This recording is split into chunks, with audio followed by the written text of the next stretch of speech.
Hey, what's up? I'm Colleen and welcome to my channel. I'm just a girl who's enthusiastic about makeup and positivity. And when I say positivity, I mean being people up, not pushing people down.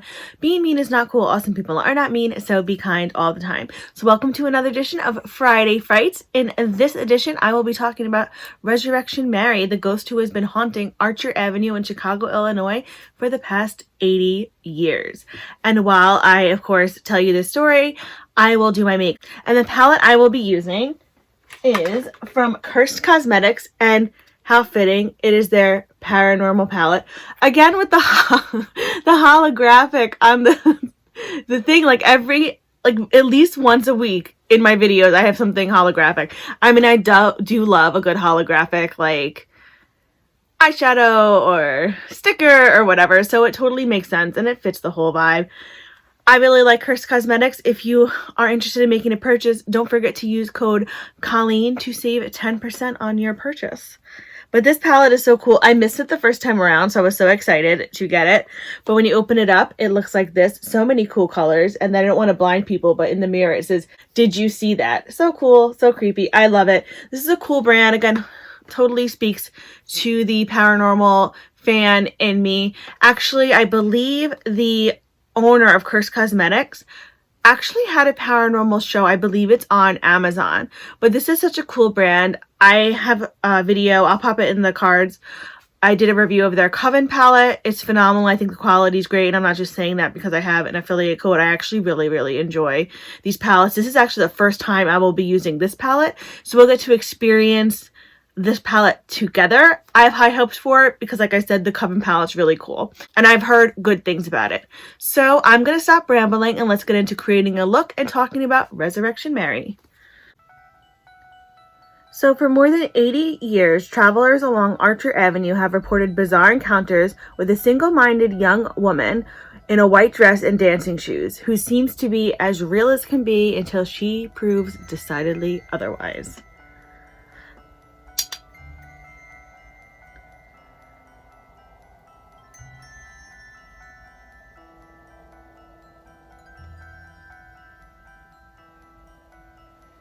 A typical incident goes many years ago. Several men out for a night of dancing and drinking meet an aloof but gorgeous young woman whom they dance and socialize with all night, and at the end of the night she asks for a ride home. Once in the car, she would direct the driver to head north along Archer Avenue. Once by the cemetery gates, the woman just would vanish from the car. The men were very confused and wanting to make sure that she somehow managed to get home.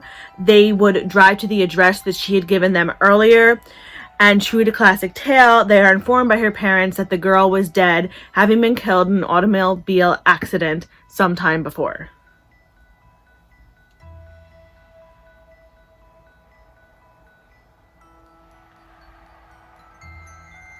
That's something like a classic tale that you've heard a few times. It's a classic ghost story. Time and time again, men would meet this moody young woman at the ballroom, share dances with her, and describe her as cold both physically and emotionally. After the dances, the girl would always accept rides home, giving them vague directions to drive north along Archer Avenue. As their cars passed the gates of Resurrection Cemetery, the girl would disappear from the car. A famous story takes place in 1936. The late Jerry Palace spent a fabulous evening dancing at Liberty Grove Hall and Ballroom, also believed to be another name for the old O. Henry Ballroom, later known as the Willowbrook, which stood on Archer Avenue. Palace, of course, met a very lovely young blonde woman and danced with her. When Palace offered her a ride home with he and his brother, she accepted, once again directing him up Arthur Avenue. Once in front of the gates of Resurrection Cemetery, the young woman said she had to leave him and that he could not follow her. She left the car, disappearing at the main gate, leaving Jerry and his brother speechless. I mean, that would, I wouldn't even know what to say about that. And actually that story, these are the stories on here that I'm going to be talking about. There's so much more information on Resurrection Mary. There's tons. Like, I'm just kind of doing like the base stories. But if you just type that in on Google, I'm going to list the website that I found a lot of information on below, obviously. But if you want to find out more, this is actually like a real story. This man, his brother actually talked about it a little more. He didn't like confirm it, but like he kind of told a little more information about it. So this was a real person. This wasn't like a folklore story, this particular one, which I thought was pretty cool. And see, like, this totally ties back in when I was talking about how cemeteries creep me out when I was a kid. Like, this is why there's always like some kind of creepy ghost, like, you know, appearing and wanting a ride to go home, and then the home is a cemetery. I don't even know what I would do if someone like, I offered them a ride home, which, I mean, I'm so like scared of, you know, strange people now that I probably wouldn't allow some stranger in my car. But like, and then they just disappeared, I would probably like pass out. Like, as much as I'm such a fan of the supernatural, I would be so terrified. Like, and I've seen ghosts and stuff, but it terrifies me.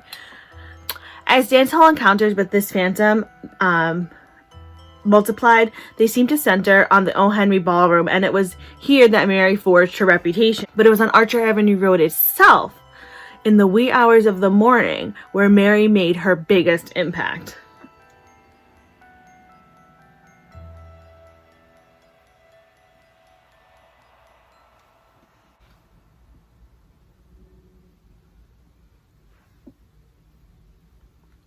He said Mary first appeared to unsuspecting Southwest Side drivers on Archer Avenue in the 1930s.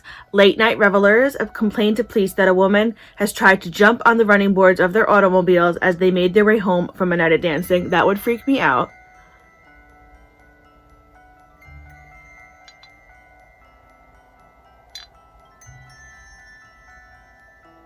Other Archer Avenue drivers have been surprised by a beautiful young woman who would simply open the car door and climb in, directing the driver to proceed up Archer Avenue, where she would disappear in the usual way at the cemetery gates.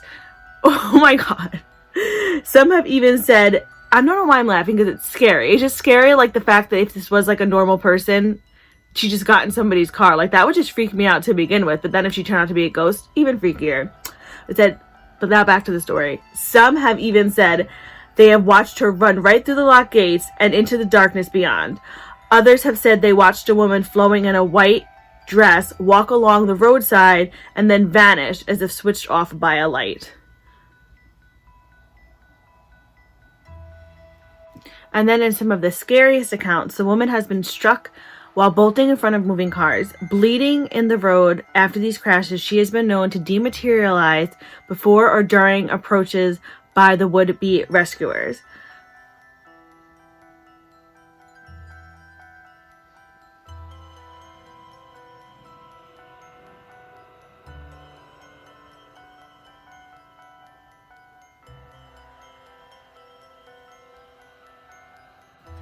Off camera, I just went in on my waterline with NYX Vivid Brights in the color Shebang. Does anyone else like not remember colors of eyeliners that they use like on a decent regular basis, or is that just me? I memorized one, and that's because been using it for years. It's one of my absolute favorite blue eyeliners, and that's the Urban Decay's gel liner in Mainline. That's my favorite, like, kind of light navy blue eyeliner. I love that one. Another well-known story is from the 1970s, and it goes at the Chet Melody Lounge, which sits across from Resurrection Cemetery. A cab driver bounded by his fare, a young blonde woman. He goes in to the lounge and asks the manager about the blonde woman, and the manager always responds with, "A blonde woman never came here."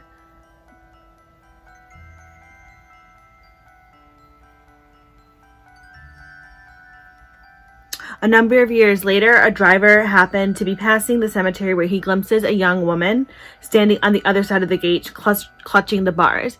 Worried that she had somehow been locked inside after closing, he hurried to report the incident to the local police, who hastened to rescue the reluctant prisoner. Yet upon their arrival, they found the cemetery deserted, but their inspection of the gates revealed a chilling spectacle. Not only had two of the bars been pried apart, but the impressions of a pair of delicate hands remained, bearing witness to the feminine touch that had accomplished the task. So apparently she had somehow, like, in other stories it's described as she had, like, burned handprints into the bars.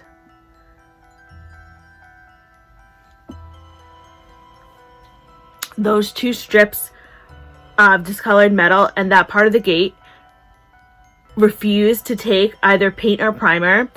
Unfortunately, in 2019, those bars disappeared, and it's unknown if they were removed by the archdiocese, I think, who controlled the cemetery, or if they were stolen.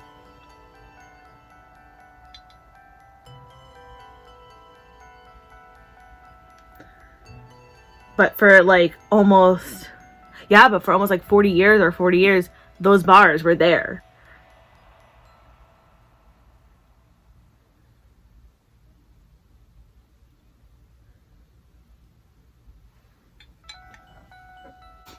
But who was Mary? Who is Mary?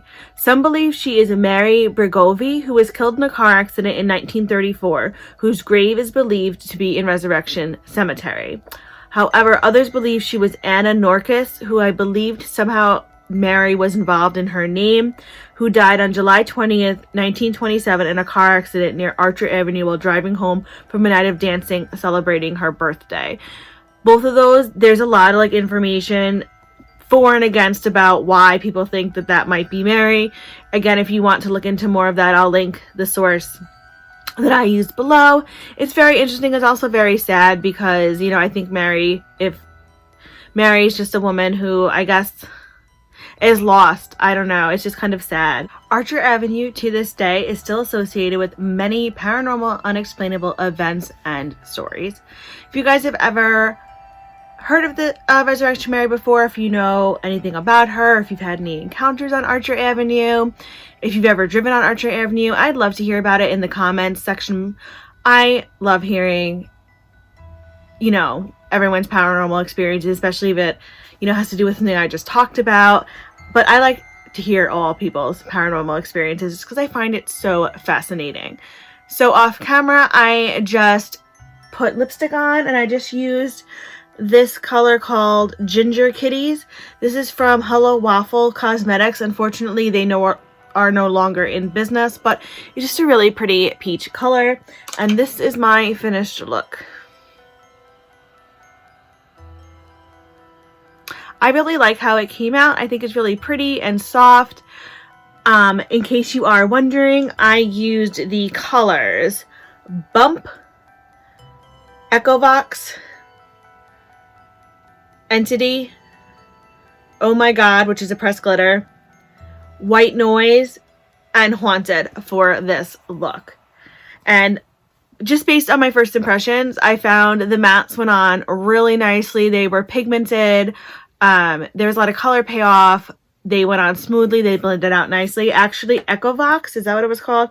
Which to me is definitely leans towards neon orange. It actually went on really well for neons because sometimes I find that neons can be a little like hard to work with. But this one I just kind of like nicely patted on my mobile lid and brought it up a little bit. And I was able to blend it out and it didn't brush away, which was great. This pressed glitter I actually found worked really nicely. It is like it does have its own stickiness, but I always just like to throw a little glitter glue down just in case, and I think it performed really nicely. And the two shimmers that I used, absolutely gorgeous, and the purple was a very nice pastel as well. So anyway, my celestial cupcakes, that is it for this video. So if you liked this video, please feel free to give it a like. If you really, really like this video, please feel free to subscribe. If you want to do neither one of those things, that's totally fine. I get it. I know I am not one of the cool kids, but that is okay. And I thank you so much for stopping by and spending this minute with me. I really, really appreciate it. I also send you tons of happy thoughts and positive vibes your way just for stopping by. So thank you. As always, I will have everything that I'm wearing on my face as well as my Twitter and Instagram handles listed below in case you'd like to follow me there. I post pictures of looks that I did not film as well as pictures of my pets and I think they are adorable, but of course we're all biased when it comes to our fur babies, but oh well. So anyway, from one makeup lover to another, I hope you guys have a fantastic day. And remember, be you, do you, love you. Bye!